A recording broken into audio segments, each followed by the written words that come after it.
नमस्कार, आदाब, सत श्री अकाल और खुशामदीद। Very very good evening to all of you people. This is Kumar Amit और आप लोग देख रहे हैं आपका अपना चैनल बीकॉम कॉर्नर। आज का वीडियो बहुत ज्यादा स्पेशल और इंपॉर्टेंट रहेगा आप सभी तमाम बीकॉम प्रोग्राम और ओनर्स के सेमेस्टर 1 के स्टूडेंट्स के लिए। उम्मीद करता हूं आप सभी इस वीडियो लेक्चर के दरमियान मेरे साथ आखिरी तक बने रहेंगे। कंटेंट अगर आपको यूजफुल लगता है, हेल्पफुल लगता है, तो इस वीडियो को लाइक करके अपने दोस्तों के साथ शेयर जरूर करेंगे। बहरहाल विदाउट वेस्टिंग टाइम चलिए शुरू करते हैं। माय डियर फ्रेंड्स, आज की वीडियो के अंदर हम लोग बीकॉम प्रोग्राम और ओनर्स के पहले सेमेस्टर के डिसिप्लिन कैटेगरी के one of the important subject business law को लेकर के बात करने वाले हैं। हालांकि इससे पहला वीडियो आप सभी को बिजनेस ऑर्गेनाइजेशन एंड मैनेजमेंट नाम के सब्जेक्ट के लिए देखने को मिला होगा। इसी कड़ी में हमारा ये दूसरा वीडियो रहेगा, जहां पर आज की वीडियो के अंदर हम लोग बिजनेस लॉ को लेकर के काफी डिटेल में चर्चा करने वाले हैं। करीब करीब 17 दिसंबर को आपका इसका पेपर देखने को मिलेगा। आप लोग मान के चले करीब करीब 30 दिन का समय आपके पास है, 30 डेज है। इन 30 दिन को किस तरीके से आप लोग सही तरीके से यूटिलाइज करेंगे, आपकी क्या अप्रोच रहेगी, प्लानिंग कहां से करनी है, किस तरीके से सिलेबस कंप्लीट करना है, किस तरीके से रिवीजन करना है, कौन से इंपॉर्टेंट क्वेश्चन रहेंगे, तमाम मुद्दों पर मैं वन बाय वन करके काफी इत्मीनान से डिस्कस करने वाला हूं, आप सभी के साथ चर्चा करने वाला हूं। तो आप लोग मेक श्योर करके इस वीडियो को अंत तक जरूर देखिएगा। देखिए, ये वाला सब्जेक्ट बीकॉम प्रोग्राम और ओनर्स के दोनों के लिए, बच्चों के लिए काफी इंपॉर्टेंट रहने वाला है।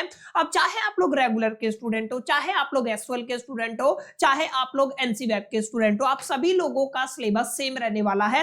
पहली ये चीज आपको अपनी कंसिडरेशन में रखनी है। अगर आप लोग इस सब्जेक्ट को बीओएम यानी बिजनेस ऑर्गेनाइजेशन एंड मैनेजमेंट के साथ कंपेयर करते हैं, देखिए मेरी बात ध्यान से समझिएगा, अगर आप सभी इस सब्जेक्ट को बीओएम के साथ कंपेयर करते हैं तो बीओएम के कंपैरिजन में माय डियर फ्रेंड जो आपका बिजनेस लॉ है वो काफी लेंथी सब्जेक्ट रहने वाला है। यानी कि वहां पर तो केवल और केवल आपको 9 चैप्टर स्टडी करने हैं। यानी बीओएम के सिलेबस के अंदर आपको केवल 9 चैप्टर देखने को मिले थे, लेकिन अगर आप बिजनेस लॉ की बात करते हैं ना, तो बिजनेस लॉ के अंदर आपको 20 प्लस चैप्टर्स अंडरस्टैंड करने पड़ेंगे और काफी कॉम्प्लिकेटेड टर्मिनोलॉजी आपको देखने को मिलेगी। वैसे जो आपका ये सब्जेक्ट है 100% थ्योरी बेस्ड रहेगा, लेकिन लर्निंग ज्यादा करनी पड़ेगी, अंडरस्टैंडिंग आपको करनी पड़ेगी, मेमोराइज चीजों को करना पड़ेगा, जब जाकर के आप लोग इस सब्जेक्ट को टैकल कर पाएंगे। तो सबसे पहली कड़ी, अगर आप लोग इन 30 दिन को सही तरीके से यूटिलाइज करना चाहते हैं, 17 दिसंबर तक अगर आप अपने पेपर से पहले इस सब्जेक्ट को तैयार करना चाहते हैं, तो सबसे पहले आपको जानना है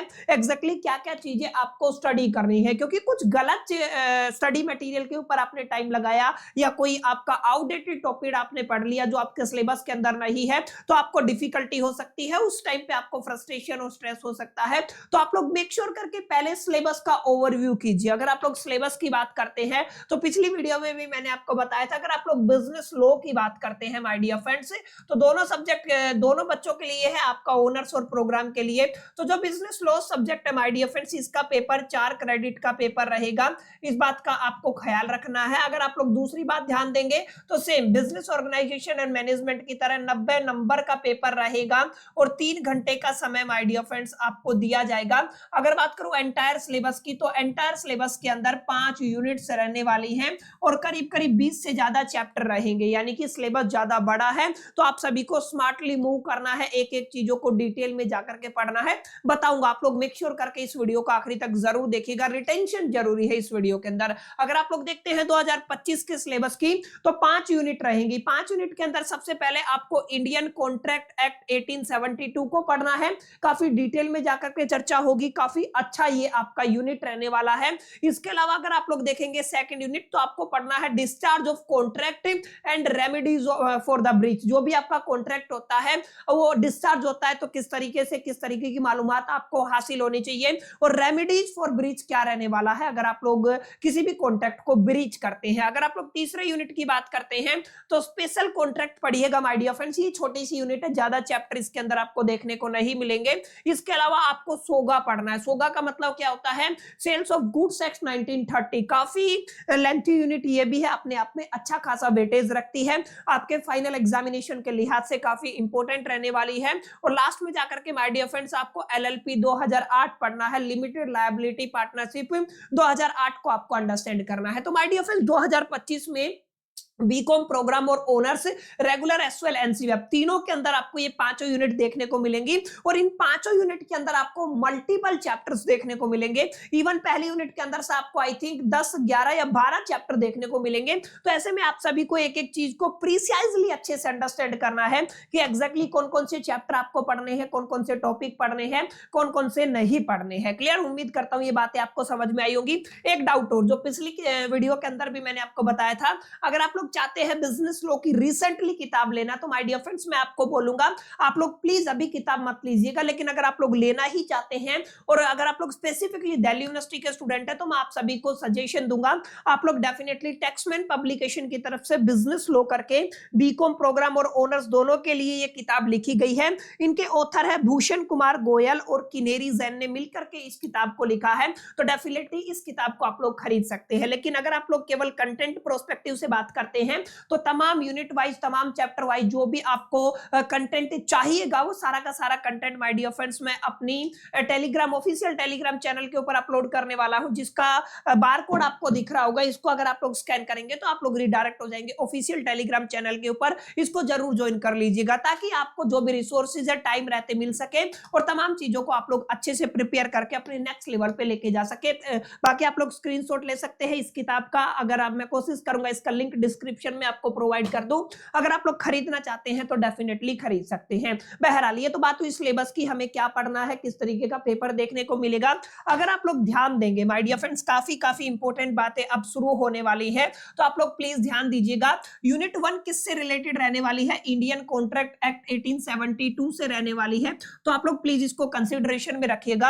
अगर आप लोग ध्यान से देखेंगे 1, 2, 3, 4, 5, 6, 7, 8, 9 और 10 टोटल मिलाकर के माय डियर फ्रेंड्स अलग अलग 10 चैप्टर आपको देखने को मिलते हैं। अगर आप लोग बुक के प्रोस्पेक्टिव की बात करते हैं, यानी जो पहली यूनिट आपकी रहेगी इंडियन कॉन्ट्रैक्ट एक्ट 1872, 10 अलग अलग चैप्टर आपको देखने को मिलेंगे। सबसे पहला चैप्टर माय डियर फ्रेंड्स आपका रहने वाला है इंट्रोडक्शन, जहां पे बेसिक टर्म्स को आप लोग अंडरस्टैंड करेंगे। उसके बाद सेकंड चैप्टर के अंदर nature and the kinds of contracts को आप लोग पढ़ने वाले हैं। थर्ड के अंदर आप लोग अंडरस्टैंड करेंगे everything about the offer and the acceptance. चौथा चैप्टर आपका रहेगा कंसीडरेशन का क्या मीनिंग होता है बिजनेस के अंदर। कैपेसिटी ऑफ पार्टीज से आप लोग क्या समझते हैं। फ्री कंसेंट का क्या मीनिंग होता है। उसके बाद आप लोग पढ़ने वाले हैं legality of objects and the consideration, काफी अहम ये चैप्टर रहेगा। उसके बाद आपको पढ़ना है एग्रीमेंट एक्सप्रेसली डिक्लेयर्ड वॉइड, ये काफी स्टार लगा लीजिएगा, यहां से हर साल सवाल आता है। उसके बाद कंटीजेंट कॉन्ट्रैक्ट क्या होते हैं, क्वेसी कॉन्ट्रैक्ट क्या होता है, सर्टेन रिलेशनशिप रिजेंबलिंग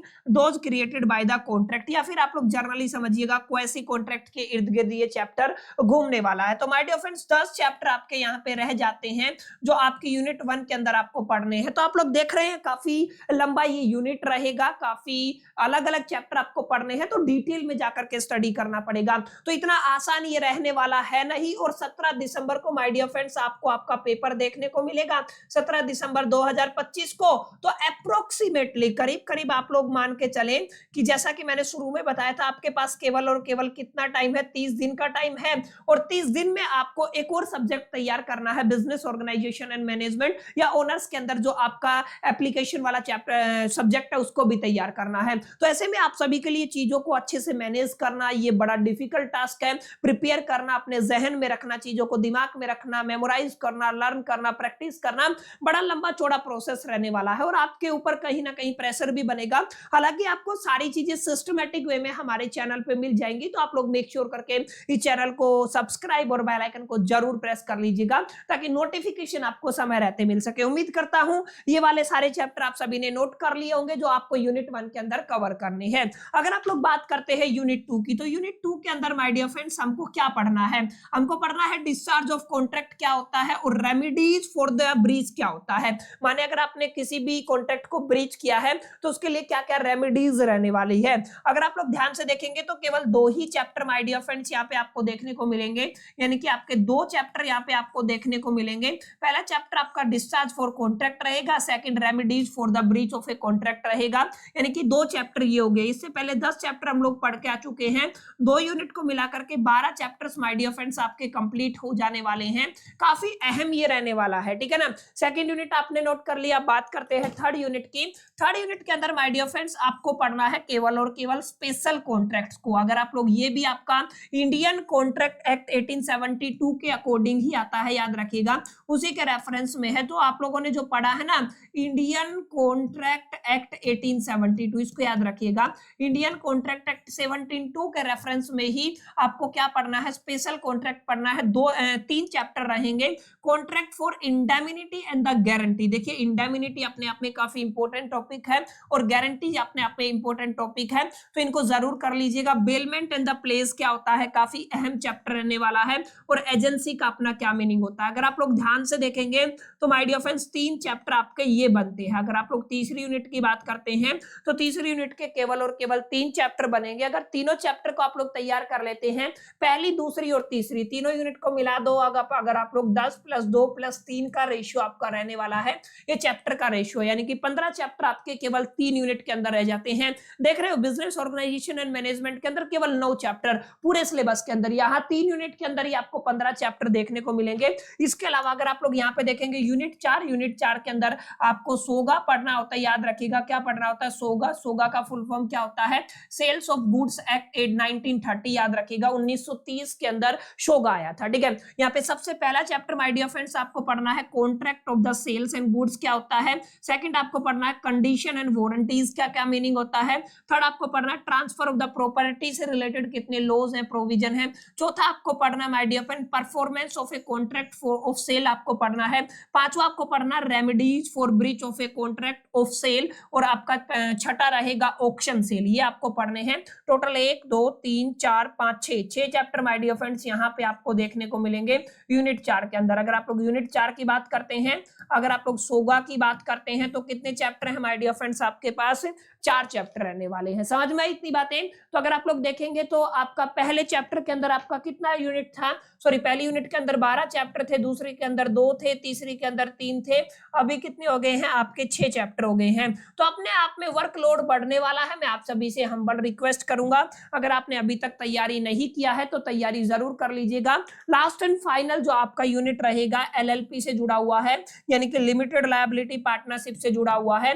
यहाँ पे अगर आप लोग देखेंगे पहला चैप्टर नेचर ऑफ एलएलपी क्या रहेगा, इनकॉर्पोरेशन ऑफ एलएलपी कैसे होता है, पार्टनर्स एंड देयर रिलेशनशिप को आपको अंडरस्टैंड करना है। उसके बाद फाइनेंशियल डिस्क्लोजर को आपको पढ़ना है, और कन्वर्जन टू एलएलपी आपको पढ़ना है। माने 1 2 3 4 और 5, यहाँ पे कुल मिला के कितने चैप्टर रहने वाले हैं माय डियर फ्रेंड्स, 5 चैप्टर रहने वाले हैं। यानी कि अगर आप लोग एंटायर सिलेबस की बात करते हैं बिजनेस लॉ की, तो 12 चैप्टर आपके पहली यूनिट के अंदर थे, 2 चैप्टर आपकी दूसरी के यूनिट के अंदर थे, 3 आपकी तीसरी के अंदर थे, 6 आपकी चौथी यूनिट के अंदर थे, और 5 आपकी 5वीं यूनिट के अंदर थे। अगर आप लोग देखेंगे 12 और 2 आपका कितना हो जाएगा 14, और अगर आप लोग देखेंगे 3 17 और 6 23 और 5 28, approximate 28 chapter my dear friends आपके बनने वाले हैं। आप लोग ध्यान से देख लीजिए टोटल कितने चैप्टर बनेंगे, अप्रोक्सीमेट 28 चैप्टर बनेंगे।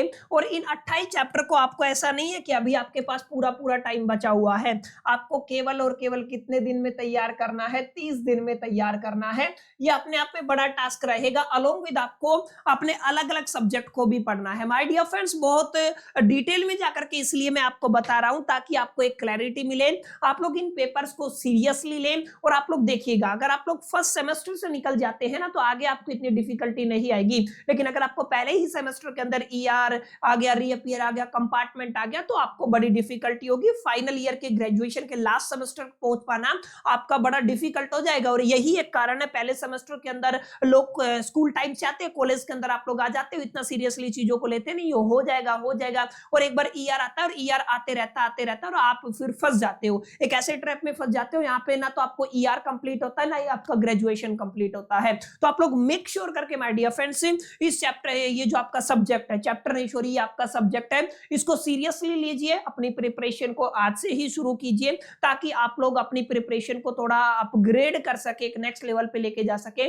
और अपने फाइनल एग्जामिनेशन के अंदर फोड़ के आ सके। उम्मीद करता हूं चीजें आपको समझ में आई होंगी, बेटर क्लैरिटी मिला होगा। अब देखिए आप सभी का एक बड़ा क्वेश्चन ये रहेगा कि सर इतनी सारी चीजें, सिलेबस समझ में आ गया, सारी चीजें समझ में आ गई, ये भी समझ में आ गया, अपने आप में काफी लेंथी सब्जेक्ट रहने वाला है, लेकिन अब तैयारी कहां से करें, क्योंकि अगर आप लोग देखेंगे यूट्यूब के ऊपर 1 या 2 चैनल आपको दिखेंगे। एक चैनल तो ऐसा जो काफी आउटडेटेड है, 4 साल की वीडियोस पड़े बच्चे आज भी देख रहे हैं, और उसमें काफी ऐसी चीजें हैं जो आज के सिलेबस के अंदर है ही नहीं, और उसके अंदर काफी ऐसी चीजें मिसिंग है जो आज के सिलेबस के अंदर डाली गई हैं। तो अगर आप लोग लेटेस्ट वीडियो देखिएगा, जो भी आप लोग कंटेंट कंज्यूम करते हैं, लेटेस्ट वीडियो देखिएगा, मैक्स टू मैक्स 1 साल पुराना वीडियो हो, और कुछ इस तरीके से वो वीडियो रिलाई करे आपके कंटेंट के साथ जो सिलेबस आपको दिया गया है, ना उससे कुछ बाहर हो ना कुछ एक्स्ट्रा हो, ताकि आप लोग केवल वही पढ़े, उसी चीज पे टाइम लगाए जो आपके एग्जामिनेशन में आने वाला है। अगर आप लोग चाहते हैं, अगर आपको मेरी बताई हुई बातें समझ में आती है, तो डेफिनेटली हमारी प्लेलिस्ट के अंदर आप लोग जाएंगे। आपके पिछले साल ही मैंने 3 यूनिट कंप्लीट करा रखे हैं आपके बिजनेस लॉ के अंदर।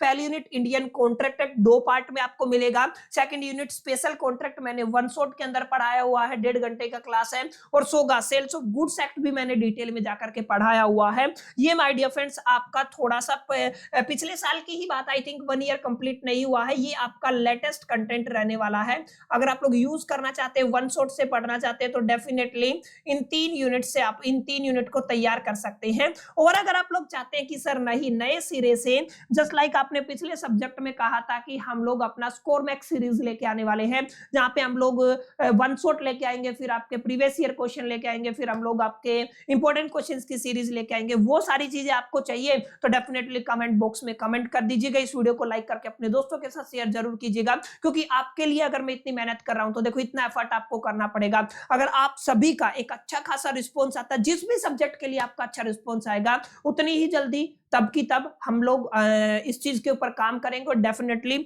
जितना जल्दी हो सकेगा माय डियर फ्रेंड्स मैं आप सभी को लेक्चर डिलीवर करूंगा। बाकी जो बच्चे अभी प्रिपरेशन करना चाहते हैं, जो ऑलरेडी प्रिपरेशन कर चुके हैं, आप सभी को क्या करना है my dear friends, 3 step follow करनी है। मैं आपको बता देता हूं, 30 दिन का समय है, तो आप लोग 3 स्टेप फॉलो कर सकते हैं। पहली स्टेप क्या है, आपको 1 शॉट वीडियोस लगाने हैं। अब आपने पढ़ रखा है, नहीं पढ़ रखा है, इससे कोई फर्क नहीं पड़ने वाला। या तो 1 शॉट वीडियो आपको यूनिट वाइज मिलेगा, या तो 1 शॉट वीडियो आपको चैप्टर वाइज मिलेगा। लेटेस्ट कंटेंट के हिसाब से 2025 के सिलेबस के हिसाब से आपको वीडियोस को कंज्यूम करना है। लेटेस्ट कंसेंट को, जो लेटेस्ट कंटेंट है उसको आपको एक तरीके से यूटिलाइज करना है। सेकंड में आपको देखना है मोस्ट इंपोर्टेंट क्वेश्चंस क्या रहने वाले हैं। मैंने पिछली वीडियो के अंदर भी बताया था, आपके एंटायर ग्रेजुएशन और पोस्ट ग्रेजुएशन की जर्नी के दौरान माय डियर फ्रेंड्स आपके एंटायर सिलेबस में केवल और केवल 20% ऐसे टॉपिक है जो आपको 80% स्कोर कराने में आपकी हेल्प कर सकते हैं। अब यहाँ पे बड़ा चैलेंज ये रहेगा कि वो 20% टॉपिक कौन से हैं, कहां से निकाले, ये सब चीजें एक टीचर ही आपको गाइड कर सकता है। तो डेफिनेटली अगर आप लोग चाहते हैं इतनी सारी मेहनत मैं आप सभी के लिए करूं, तो दबा के इस वीडियो को लाइक शेयर और कमेंट जरूर कीजिएगा, ताकि मैक्सिमम मोटिवेशन मेरे तक पहुंच सके और मैक्सिमम प्रीमियम कंटेंट मैं आप सभी के लिए डिलीवर कर सकूं, प्रिपेयर करके, सबसे बड़ी बात है, ठीक है ना। और आपको तीसरा क्या करना है, आपको पीवाईक्यूज लगाने हैं, यानी 1 शॉट लगाना है, मोस्ट इंपोर्टेंट क्वेश्चंस प्रैक्टिस करने हैं अलोंग विद पीक्यू, जो आपके पीवाईक्यूज है माने प्रीवियस ईयर क्वेश्चन पेपर हैं, वो आपको लगाने हैं। अगर आपने ऑलरेडी कोई पेड कोर्स ज्वाइन कर रखा है या ऑफलाइन कोचिंग ज्वाइन कर रखी है, तो आपको कोई ज्यादा स्ट्रेस लेने की जरूरत नहीं है। उम्मीद करता हूँ आपके टीचर ने ये सारी कहानी, ये सारा कार्यक्रम शुरू कर दिया होगा। लेकिन अगर आप लोग बिल्कुल फ्रेश है, न्यू है, आपने कुछ कुछ पढ़ा, कुछ कुछ नहीं पढ़ा, अगर आप लोग चाहते हैं माय डियर फ्रेंड्स की इस सब्जेक्ट के लिए भी आपको स्कोर मैक्स वाली 1 शॉट सीरीज चाहिए, तो अगेन आप लोगों का छोटा सा टारगेट, शो कमेंट वीडियो के ऊपर अगर 100 कमेंट होते हैं तो डेफिनेटली हम लोग एज सुन एज पॉसिबल अपनी जो स्कोर मैक्स की 1 शॉट सीरीज है वो इस सब्जेक्ट के लिए भी लेके आएंगे। अगर रिस्पांस अच्छा नहीं रहता है तो ऑब्वियस सी बात है वीडियो नहीं चलेगा, वीडियो टेक डाउन हो जाएगा, क्योंकि मेरे को पता है बच्चों का इंटरेस्ट नहीं है। अगर आपका इंटरेस्ट रहा तो हम उसी कंटेंट पे काम करेंगे, रदर देन हमारा जो फोकस है वो लास्ट ईयर पे ज्यादा रहता है। तो आप लोग मेक श्योर करके इस वीडियो को बराबर सपोर्ट कीजिएगा। उम्मीद करता हूँ चीजें आपको बेटर वे में क्लैरिटी रही होगी। उम्मीद करता हूँ जो प्लानिंग, जो टारगेट, जो एम मैं लेके चला हूँ, जस्ट लाइक लास्ट सेमेस्टर की तरह, लास्ट सेमेस्टर में हमें इतना टाइम नहीं मिला था, वक्त नहीं मिला था, लेकिन इस बार हमारे पास पूरा टाइम है। हमारा टारगेट यही रहेगा, हमारे चैनल से पढ़ने वाला हर एक बच्चा इस बार टारगेट करे अपने सेमेस्टर एग्जामिनेशन के अंदर 9+ CGPA। अगर आप लोग भी चाहते हैं तो कमेंट करके जरूर बताइएगा। उम्मीद करता हूं वीडियो लेक्चर आपको पसंद आया होगा। वीडियो अगर आपको अच्छी लगी तो इस वीडियो को लाइक करके अपने दोस्तों के साथ शेयर जरूर कर दीजिएगा। पहली दफा चैनल पे आए तो सब्सक्राइब करके बेल आइकन को जरूर प्रेस कर लीजिएगा। बाकी आप सभी ने मेरे को इतना लंबा सुना, आप सभी मेरे साथ आखिरी तक बने रहे, इस चीज के लिए तहे दिल से शुक्रिया, थैंक यू, धन्यवाद। अगले पार्ट के अंदर मिलते हैं, जब तक के लिए मैं तो all the best, lucky plan.